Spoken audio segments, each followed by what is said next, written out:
Армысыздар, ардақты қазақ елі.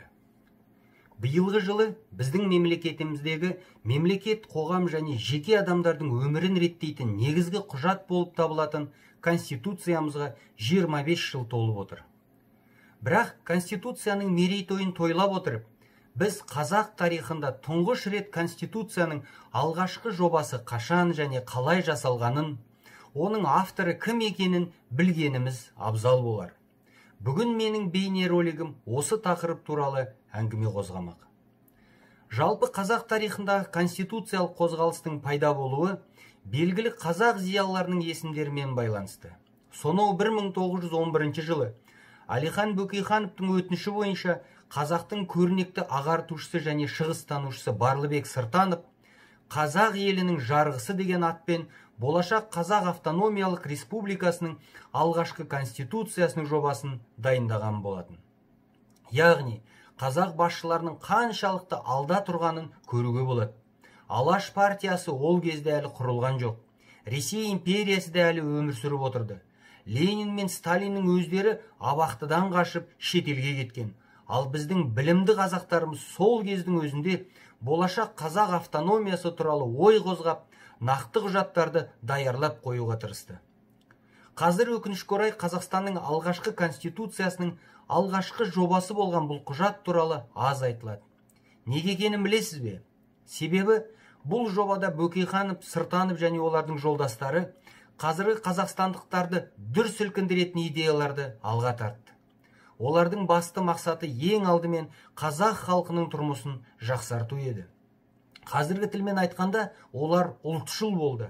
Бірақ позитивті мағынадағы ұлтшыл болды десек те болады. Өйткені олар ұлтаралық араздықты уағыздамай, тек қазақтар өз жерінің қожасы болу керек, ал қазақ жерінде тұратын басқа ұлт өкілдері қазақтармен бейбіт өмір сүруге тырысуы керек екендігін жариялаған. Сонымен қазақ елінің жарғысы деген не және онда не айтылады? Жалпы тарихқа келсек, бұл құжат кездейсоқ табылған.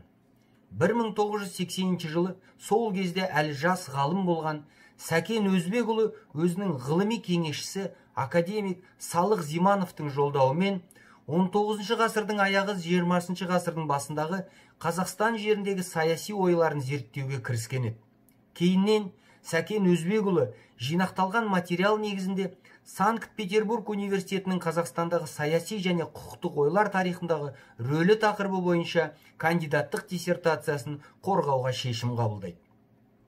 Міне осы диссертацияға деректі материалдарды іздеу барысында Сәкен ағамыз Қазақстан мен Өзбекстанның орталық мемлекеттік мұрағатында, Талдықорғандағы Ілияс Жансүгіров мұражайының қорында жұмыс істеп қана қоймай, осы Петербург университетінде оқыған көрнекті қазақтардың ұрпақтарымен де кездеседі.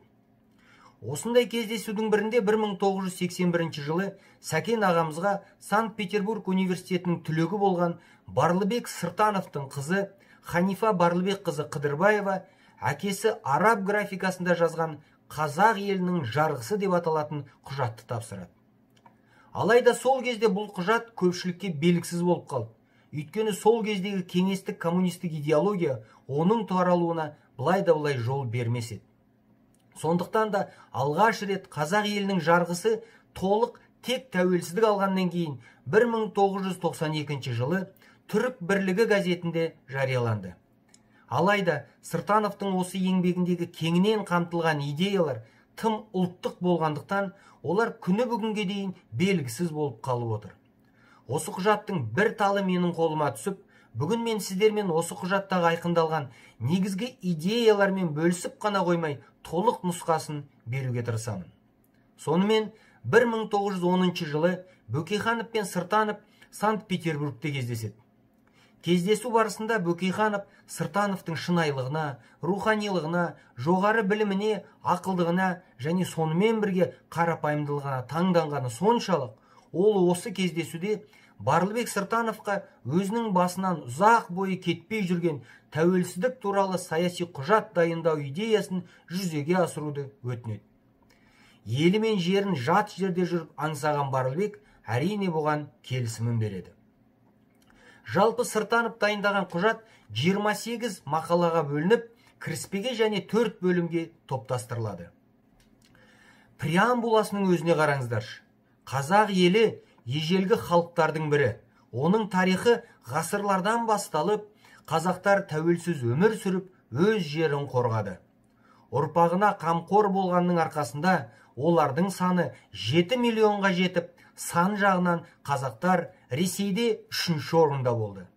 Ақтабан шұбырынды Алқакөл сұлама жылдары бір тектіліктің жоқтығынан қазақтар мықты және көптеген қалмақ әскеріне қарсы тұра алмады. Алайда 300-дің дана ұлдары бір тудың астына бірігуге келісіп, қалмақтарды түбінде жеңді.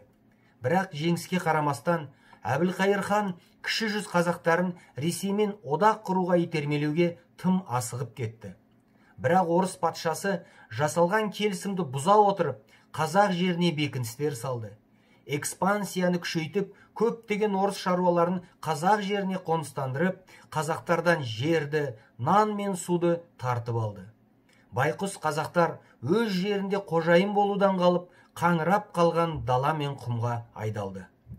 Біздің заманда тәуелсіз ел болу үшін және басқа елдермен терезесі тең достық қарым-қатынаста болу үшін қазақтар бейбітшілікпен, атыссыз және соғыссыз, қан төкпестен өздерінің республикасын құрды. Қазақ елі республикасында жоғарғы билікті дауыс беру арқылы барлық қазақтардың және басқа тектегі адамдардың өкілдері жүзеге асырады. Таңдалған адамдар ел үшін өмірін қиюға дайын, ең сүйкімді білімді адамдар болуы керек. Дүние жүзіндегі басқа өзін-өзі басқарушы халықтар тәуелсіз болуға, тәуелсіз ел болуға және адамдарды бақытты, тең және еркін өмірге жетелеуге ұмтылатыны сияқты, біз де сол мақсатта осы жарғыны ұсынамыз. Міне, преамбулада, яғни кіріспесінде осындай сөздер берілген. Ал енді бірінші бөлім қазақтар елінің немесе қазақ елінің тәуелсіздігі туралы деген бөлімде не айтылған? Бірінші бөлім қазақ елінің тәуелсіздігі туралы. Қазақтың елі халық басқаратын және қазақи сипатқа ие ел. Қазақ елінің өз туы бар. Туы жасыл, қызыл және сары жолақтардан тұрады. Жоғарғы бұрышында жарты ай мен жұлдыздың суреті салынған. Жасыл түс бұл елдің исламға адалдығының белгісі. Қызыл түс елді қорғау кезінде төгілген қанның белгісі. Сары түс кең қазақ даласының еркіндіктің белгісі.